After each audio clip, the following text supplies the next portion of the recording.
মাসুদ, তুমি এখানে সবাই পুরনো খেলা শুরু করছো, তুমি কি কোনোদিনও ভালো হবে না, ভালো কোনোদিনও ভালো হবে না। মাসুদ, তুমি ভালো হইবা না। এই মাসুদ সেই মাসুদ না, এই মাসুদ হলো মাসুদ কামাল। বন্ধুরা, আপনারা একটা ফেসবুকের স্ট্যাটাস দেখছেন, আমাদের পিনাকি ভট্টাচার্য লিখেছেন মাসুদ সম্পর্কে, মাসুদ কামাল সম্পর্কে। মাসুদ কামাল সাহেব ওনার সম্পর্কে একটা মন্তব্য করেছেন একটা টেলিভিশন অনুষ্ঠানে, যার জন্য পিনাকি ভট্টাচার্য ভীষণ ক্ষেপেছেন এবং উনি একটা স্ট্যাটাস দিয়েছেন, যে স্ট্যাটাস এখন বাংলাদেশে একটা বিরাট আলোচনার বিষয়। অনেকেই এটা নিয়ে ভিডিও বানাচ্ছে এবং অনেকেই অপেক্ষা করতেছে সামনে কোন দিন আসতেছে, মাসুদ সাহেবকে কি করবে, মাসুদ সাহেব কেন এই কথা বলল, মাসুদ সাহেবের কি বিচার হবে, মাসুদ সাহেবের সামনে কোন সুদিন বা কোন দুর্দিন আসতেছে। প্রথমে আমরা দেখি মাসুদ সাহেব কি বলেছিলেন। আর ইনকিলাব জিন্দাবাদ ইদানিং ওনাদের এক পীর সাহেব আছে বিদেশ থেকে, উনি একটা বক্তব্য দেওয়া শেষ করে ইনকিলাব জিন্দাবাদ, এই দেশ থেকে নানা রকম দুর্নীতি করে পলাইছে আর ইনকিলাব জিন্দাবাদ করেছে। ইনকিলাব জিন্দাবাদটা কার স্লোগান বলুন তো? মাসুদ কামাল সাহেব একটা অনুষ্ঠানে স্পষ্টত বলে দিলেন যে পিনাকি ভট্টাচার্য দুর্নীতি করে দেশ ছেড়েছে। আর যায় কই ভাই, পিনাকি ভট্টাচার্যরে অ্যাটাক করছে, মানুষে কয় পুলিশে ধরলে 16 ঘা, পিনাকি ধরলে বলে 18 ঘা। এখন তো পিনাকি খেপছে, পিনাকি একটা স্ট্যাটাস দিছে, সেই স্ট্যাটাসটা এখন আমাকে পড়তে হবে, তাহলে আপনারা বুঝবেন পিনাকির রাগ কতটুকুন এবং সামনে কি কি ঘটতে যাচ্ছে। আমি প্রথমে পিনাকির স্ট্যাটাসটা একটু পড়ি। পিনাকি ভট্টাচার্য তার ফেসবুক স্ট্যাটাসে লিখেছেন, 14 জেনারেশনের যা অবলিক উরা মানে জাউরা। মাসুদ কামাল টক শোতে কইছে আমি বাংলাদেশ থেকে দুর্নীতি কইরা পলাইছি। আমি কি দুর্নীতি করছি সেই দুর্নীতির সকল নথি, মামলার নাম্বার, অভিযোগের নথি, আমার বিরুদ্ধে দুর্নীতির আনুষ্ঠানিক অভিযোগ, দুদকের নথি, এই মামলা সংক্রান্ত গ্রেপ্তারি পরোয়ানা সহ যে কোনো আইনি বা প্রশাসনিক নথি থাকে 7 দিনের মধ্যে প্রকাশ করার জন্য আহ্বান জানাইতাছি। যদি সে না পারে প্রকাশ করতে, তাহলে তাকে প্রকাশ্যে ক্ষমা প্রার্থনা করতে হবে। এই দুইটার যদি কোনোটাই না করে, তাহলে এর কনসিকুয়েন্স তাকেই বহন করতে হবে। এই কনসিকুয়েন্স শুধু মাসুদ কামাল না, তার মতো বাঙ্গু সব যা অবলিক উরা মানে জাউরা জন্য আগামী 100 বছর একটা অনুকরণীয় শিক্ষা হয়ে থাকবে। বাংলাদেশের সব যা অবলিক উরা মানে জাউরা জানবে যা অবলিক উরামোর মানে জাউরামোর কি পরিণতি হয়, আর মজলুমেরা জানবে কিভাবে প্রত্যাখ্যাত করতে হয়। এখন এই স্ট্যাটাসের পরে তো ভাই আগুন জ্বলে গেছে, সবাই ভিডিও বানাইতেছে।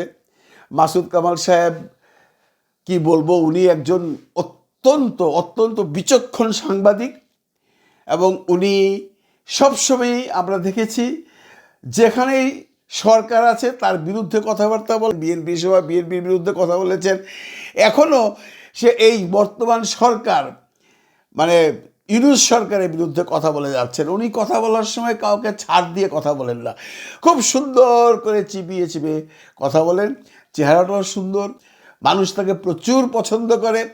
উনি ইউনূস সাহেবকেও ছাড় দিয়ে কথা বলেননি, বলেছেন ইউনূস সাহেবকে উনি কানে শোনে না, উনি কানা নাকি, উনি দেশ চালাইতে পারে না, এটা নিয়ে আমরা ভিডিও করছি। উনি কাউকে কেয়ার করেন না, উনি কাউকে পাত্তা দেন না, উনি কাউকে গুনেন না, সোজা কথা। উনি অনেক বড় মানুষ, উনি অনেক বড় একজন সাংবাদিক। কিন্তু আমার কথা হচ্ছে, আপনি ইউনূস সাহেবকে বলেন বা সরকারকে বলেন, সরকার কিছু বলে না, কিন্তু আপনি যে এই যে পিনাকির পিছনে লাগলেন, এটা কি ভালো হইল মাসুদ কামাল সাহেব? আমার মনে হয় ব্যাপারটা এখন খুব ভালোর দিকে যাবে না, কারণ পিনাকির একটা অনেক ভক্তকুল আছে, অবভিয়াসলি মাসুদ কামাল সাহেবেরও ভক্তকুল আছে, কারণ আপনারা দেখবেন মাসুদ কামাল সাহেব যখন কারো বিরুদ্ধে কোনো কথা বলে তার সেই কন্টেন্টের নিচে গিয়ে দেখবেন সবাই তার প্রশংসা করছে। উনি যখন আমাদের মাননীয় প্রধান উপদেষ্টার সম্পর্কে কথা বলেন সবাই তাকে সাপোর্ট করে, উনি যখন এই ছাত্রদের নিয়ে কথা বলেন সবাই তাকে সাপোর্ট করে, উনি যদিও যুক্তিতর্ক দিয়ে কথা বলেন, উনি বোঝাতে চেষ্টা করেন যে আমি যা বলছি সেটাই বেদবাক্য, আমি জেনে শুনেই কথা বলছি। কিন্তু এখানে একটা মজার ব্যাপার হলো মাসুদ কামাল সাহেব যদি ভেবে থাকেন যে আমি যখন কোনো কিছু বলি তখন আমাকে এই লোকগুলো পছন্দ, তার মানে I am in the right path, আমি আসল রাস্তা দিয়ে আছি। আসলে তা নয়। মাসুদ কামাল সাহেব, আপনার যেমন ভক্তরা আছে আপনার প্রশংসা করছে, তেমনি পিনাকি ভট্টাচার্যের একটা বিরাট ভক্তকুল আছে। তার সাবস্ক্রাইবার কত আপনি জানেন। এবং পিনাকি ভট্টাচার্য এখন বাংলাদেশের একজন মানে সত্যি কথা বলতে গিয়ে আলোচিত মানুষ, সমালোচিতও উনি কারো কারো কাছে, কিন্তু বাংলাদেশের একটা গ্রুপ, একটা জনগোষ্ঠী তাকে ভীষণ পছন্দ করে তার সেই সত্য কাহনের জন্য এবং প্রমাণাদি সহ কথা বলার জন্য। যদি আপনি কখনো কোনো প্রমাণাদি দেখেন না, আপনি কোনো ঘটনা ঘটলে সেটার কপি পেস্ট করেন, কোনো গভীরে যান না, যেটা দেখেন সেটাই করেন। কিন্তু পিনাকি, ইলিয়াস এরা অনেক পেছনে যায়, অনেক গভীরে যায়, যার জন্য এরা অনেক পপুলার। 3.5 লক্ষ তার সাবস্ক্রাইবার। ভাবতে পারেন এত মানুষ যখন তাকে পছন্দ করে নিশ্চয়ই তার মধ্যে কিছু গুণ আছে। তাকে নিয়ে ফ্রান্স টেলিভিশন 24 ইংলিশ ভার্সনও যেটা আছে সেটাও তার সাক্ষাৎকার দিয়েছে। আপনি জানেন কিনা জানি না কামাল সাহেব, ইউরোপে এই সমস্ত টেলিভিশন কোম্পানিগুলো এই সমস্ত পলিটিক্যাল অ্যানালাইস যারা করে তাদেরকে নিয়ে খুব একটা কথাবার্তা বলে না। তারা তো সরকার প্রধান নিয়েও কোনো কথা বলে না, কোনো সরকার প্রধানেরও ইন্টারভিউ নেয় না। পিনাকিকে তারা একটা মূল্যায়ন করেছে, ফ্রান্সে মূল্যায়ন করেছে, বাংলাদেশের মানুষও তাকে মূল্যায়ন করছে। বাংলাদেশে একটা বিরাট জনগোষ্ঠী, তার ভক্তকুল আছে। সুতরাং আপনি যখন যেখানে যে কথাটা বলেন একটু মনে হয় ভেবে বলা উচিত, কারণ আপনার নিজস্ব একটা সম্মান আছে, মান সম্মান আছে। বহুদিন যাবৎ সাংবাদিকতা করছেন, এখন যদিও সাংবাদিকতার চেয়ে আপনি অন্য লাইনে চলে গেছেন, আপনি এখন ইউটিউবার, নিজের কথা নামে একটা চ্যানেল আছে, তারপর দেখলাম বৈঠকীও করছেন, আরও হয়তো 2-1টা করবেন, কিছুদিন পর হয়তো একটা টেলিভিশন চ্যানেলও খুলবেন। খুলুন না রে ভাই, সমালোচনা করুন, কিন্তু প্রমাণ নিয়ে করুন। এই যে আপনি বললেন পিনাকির বিরুদ্ধে মামলা আছে, এখন তো আপনাকে দেখাতে হবে। আপনাকে হয় দেখাতে হবে, নয় আপনাকে সরি বলতে হবে। কারণ আপনি যদি দেখাতে না পারেন পিনাকি ছেড়ে দেবার পাত্র নয়, সে আপনার পিছনে লেগে থাকবে। যেহেতু খোঁচাটা প্রথম আপনিই দিয়েছেন, উনি কিন্তু আপনাকে প্রথম খোঁচা দেয়নি, খোঁচাটা আপনি প্রথমেই দিয়েছেন। এবং আপনি যে মানে বডি ল্যাঙ্গুয়েজে কথা বলেন, ওই যে একটা ফিস সাহেব আছে না, তার বিদেশে বসে আছে, পিনাকি ইজ নট এ পীর। পীর শব্দের অর্থ অনেক ব্যাপক, কেউ ফাজলামো করে বলতে পারে, কিন্তু আপনি মিডিয়াতে এসে একজন মানুষকে পীর বানিয়ে দেবেন, এটা বোধহয় ঠিক হচ্ছে না। তো মাসুদ সাহেবকে আমি তার একজন গুরুগ্রাহী হিসেবে বলবো যে আপনি কাউকে কথা বলার সময় প্রমাণ ছাড়া কথা বলবেন না। কারণ আমরা যারাই ইউটিউব কন্টেন্ট ক্রিয়েট করি না কেন, আমরা যখন কারোর বিরুদ্ধাচরণ করি তখন তার বিরুদ্ধে যে সমস্ত কথা বা উক্তি আমরা বাজারে ছাড়ি, সেটা যদি প্রমাণ না থাকে তাহলে সে যে স্ট্যান্ডার্ডের লোকই হোক, সে যে শ্রেণীর মানুষই হোক, সে কিন্তু আইনানুগ ব্যবস্থা নিতে পারে। যদিও এখন এই ডিজিটাল অ্যাক্ট আইনটা আছে, কিন্তু সরকার সেটাকে সেভাবে আমল দিচ্ছে না। কারণ সরকার আমল দিচ্ছে না বলেই আমরা যে কেউ যখন যেভাবে যা ইচ্ছে তাই বলে যাচ্ছি, সরকারও পাত্তা দিচ্ছে না। কিন্তু আপনাকে ভাবতে হবে সরকার কিছু বলছে না, পিনাকি তো আর সরকার না, পিনাকি আপনার মতো একজন কন্টেন্ট ক্রিয়েটার, সে তো ছাড় দেবার মানুষ না। প্রফেসর ইউনুস হয়তো বা ছাড় দিয়ে দেন, উনি ভাবেন আচ্ছা বলুক, কে কী বললো বলুক, আই ডোন্ট কেয়ার, কারণ উনি ওনার পথেই চলছেন। পিনাকি তো আর সেটা মানবে না।